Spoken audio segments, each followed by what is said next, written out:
السلام علیکم ورحمۃ اللہ وبرکاتہ۔ آج جمعے کے منبر سے خطیب نے فیملی، عائلہ، اسرہ، گھر کی اہمیت بیان کی اور اس بات کی اہمیت اجاگر کی کہ ایک گھر کن باتوں کا خیال کر کے حقیقتاً گھر بنتا ہے۔ اس سلسلے میں جو بہت بنیادی بات بیان کی وہ یہ تھی کہ کسی بھی گھر کی تشکیل شوہر اور بیوی سے ہوتی ہے، اور اس سلسلے میں نبی کریم صلی اللہ علیہ وسلم کی حدیث پیش کی۔ آپ صلی اللہ علیہ وسلم نے فرمایا، عورتوں سے، خواتین سے شادی جن وجوہات کی بنا پر کی جاتی ہے ان میں سب سے پہلے مال دیکھا جاتا ہے کہ لڑکی مالدار گھرانے سے ہے یا نہیں ہے۔ اس کے بعد حسب دیکھا جاتا ہے کہ اس کا حسب نسب کیسا ہے۔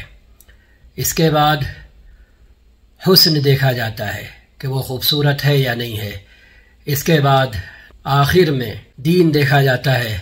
کہ وہ دیندار ہے یا نہیں ہے۔ اس کے بعد آپ نے فرمایا تم لڑکی ڈھونڈنے چلو تو آخری بات جو سب سے آخر میں دیکھی جاتی ہے وہ اگر تمہیں کہیں نظر آ جائے تو تم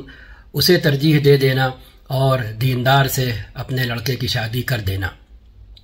یہی حکم لڑکی والوں کو بھی ہے کہ وہ بھی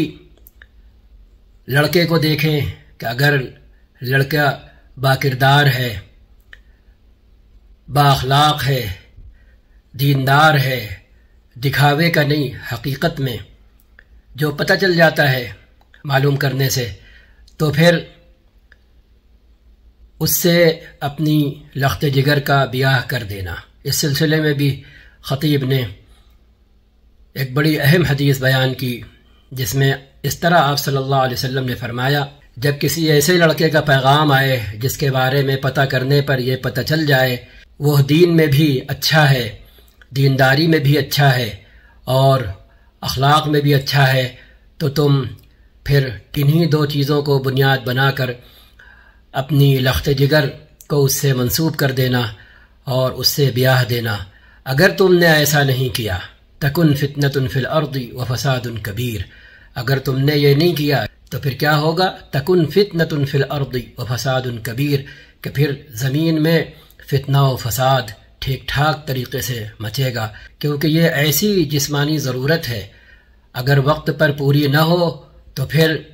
اس کے ناجائز طریقے شیطان پیدا کر دیتا ہے اور آدمی ضرورت ناجائز طریقے سے پوری کرنے کے لیے ان ناجائز راہوں پر چل دیا کرتا ہے۔ یہ ایسی ناگزیر ضرورت ہے، جیسے پانی جب پیاس لگ جائے تو پانی چاہیے ہوتا ہے، جیسے انسان بیمار ہو جائے تو دوا چاہیے ہوتی ہے، اسی طرح جب انسان بالغ ہو جائے اور بلوغ کی اس عمر کو پہنچ جائے کہ جب بدن اپنے اس نصف حصے کو چاہ رہا ہوتا ہے جس سے مل کر وہ مکمل ہوا کرتا ہے، تو پھر اس وقت اگر اس نصف حصے کے حصول کے لیے دیر کی جائے، ٹال مٹول سے کام لیا جائے، تو پھر آپ صلی اللہ علیہ وسلم نے جو تب فرمایا تھا وہ آج ہمیں خوب اچھی طرح دائیں بائیں آگے پیچھے دکھائی دے رہا ہے۔ شادی بیاہ کی لائن کی اخلاقی تنزلی، اخلاقی ابتری ہم سب اپنے دائیں بائیں دیکھ رہے ہیں۔ یہ لوگوں کی زبان پر ہے کہ اس وقت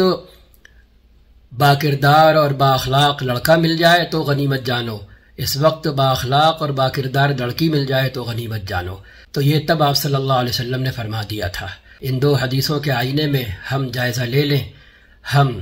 دیکھ لیں ہمارا کیا حال ہے، ہماری سوچ کا کیا حال ہے، ہماری فکر کا کیا حال ہے۔ ہم ایمان کو بنیاد بنا کر قدم اٹھا لیتے ہیں یا ہمیں دنیا داری عزیز ہوتی ہے اور ہمیں مختلف مرحلے عزیز ہوتے ہیں کہ ابھی لڑکا یہ کر لے تو بیاہ کریں گے، ابھی لڑکی یہ کر لے تو بیاہ کریں گے، اور لڑکے کے پاس تو یہ ہے ہی نہیں تو ابھی کیسے بیاہ کر دیں، اور لڑکا اتنا تو کماتا نہیں ہے جس میں ہماری لڑکی کا گزر بسر ہو جائے۔ لیکن جنہیں دین عزیز ہوتا ہے، جنہیں کیریکٹر عزیز ہوتا ہے، جنہیں کردار عزیز ہوتا ہے، جنہیں بالغ ہونے کے بعد اپنے بچوں کی بلوغت کا اور ان جسمانی تقاضوں کا پاس و لحاظ ہوتا ہے، جو دونوں طرف سے اپنے ادھورے حصے کو بلا رہے ہوتے ہیں، پکار رہے ہوتے ہیں، طلب کر رہے ہوتے ہیں۔ لڑکی ہے تو وہ اپنے باقی نصف کو ڈھونڈ رہی ہوتی ہے، لڑکا ہے تو وہ اپنے باقی نصف کو ڈھونڈ رہا ہوتا ہے، تاکہ ایک وجود اپنے دونوں حصوں سے مل کر مکمل ہو جائے۔ زوج کہتے ہی ہیں ایک چیز کے آدھے حصے کو، اسی لیے عربی میں شوہر کو بھی زوج کہتے ہیں، بیوی کو بھی زوج کہتے ہیں، کیونکہ دونوں ایک ہی چیز کے دو حصے ہیں۔ جب دونوں ملتے ہیں تب وہ چیز مکمل ہوتی ہے۔ غربت کے نام پر کہ وہاں غربت ہے، ہم نے تو ایسے ایسے پالا ہے اپنی لڑکی کو۔ اللہ تعالیٰ نے قرآن میں فرمایا ہے وَأَنكِحُوا الْأَيَامَ مِنكُمْ وَالصَّالِحِينَ مِنْ عِبَادِكُمْ وَإِمَائِكُمْ إِنْ يَكُونُوا فُقَرَاءَ يُغْنِهِمُ اللَّهُ مِنْ فَضْلِهِ وَاللَّهُ وَاسِعٌ عَلِيمٌ۔ تم اپنے لڑکوں کا اور اپنی لڑکیوں کا بیاہ کرو، وَالصَّالِحِينَ مِنْ عِبَادِكُمْ وَإِمَائِكُمْ، اور اپنے نیک غلاموں کا بھی اور اپنی نیک باندیوں کا بھی نکاح کرو۔ ہاں، إِنْ يَكُونُوا فُقَرَاءَ، اگر وہ غریب ہوئے، اگر ان کے پاس مال نہیں ہوا تو ہم ہیں نا، ہم انہیں مالدار کر دیں گے۔ یغنہم اللہ من فضلہ، اللہ تعالیٰ اپنے فضل سے ان کو نوازے گا اور پھر وہ غنی ہو جائیں گے۔ واللہ واسع علیم، اللہ ہی کے پاس سب کچھ ہے، اور وہ جو کہہ رہا ہے تو وہ علم کی بنیاد پر کہہ رہا ہے۔ ہاں، اس کے بعد خطیب نے اولاد کی تربیت کی اہمیت کا تذکرہ کیا، اور یقیناً یہ بہت بڑا پہلو ہے۔ بااخلاق اور دیندار لڑکے اور لڑکی کے انتخاب کے بعد جب اللہ تعالیٰ اولاد سے نوازے تو اولاد کی تربیت اس گھر اور گھرانے کا تیسرا نہایت ناگزیر اور بے حد اہم عنصر ہے۔ اگر ماں باپ اولاد کی تربیت سے منہ موڑے رہے، اپنے آپ میں مشغول رہے، اور انہوں نے اولاد کی تربیت نہیں کی، وہ تربیت جو انسانوں کو بھی پسند ہوتی ہے اور اللہ رسول کو تو پسند ہوتی ہی ہوتی ہے، تو پھر وہ گھر مکمل گھر نہیں ہوتا۔ تو قصہ مختصر یہ کہ ایک گھر تب مکمل ہوتا ہے دنیا والوں کی نگاہ میں بھی اور اللہ اور آخرت والوں کی نگاہ میں بھی، جب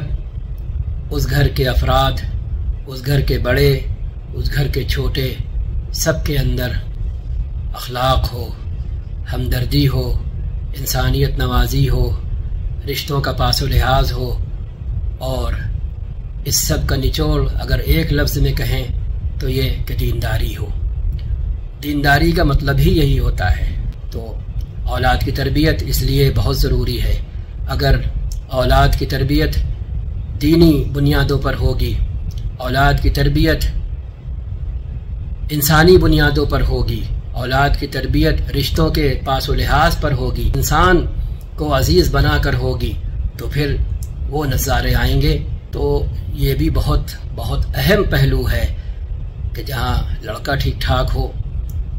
دینی اور اخلاقی اعتبار سے، جہاں لڑکی ٹھیک ٹھاک ہو دینی اور اخلاقی اعتبار سے، وہاں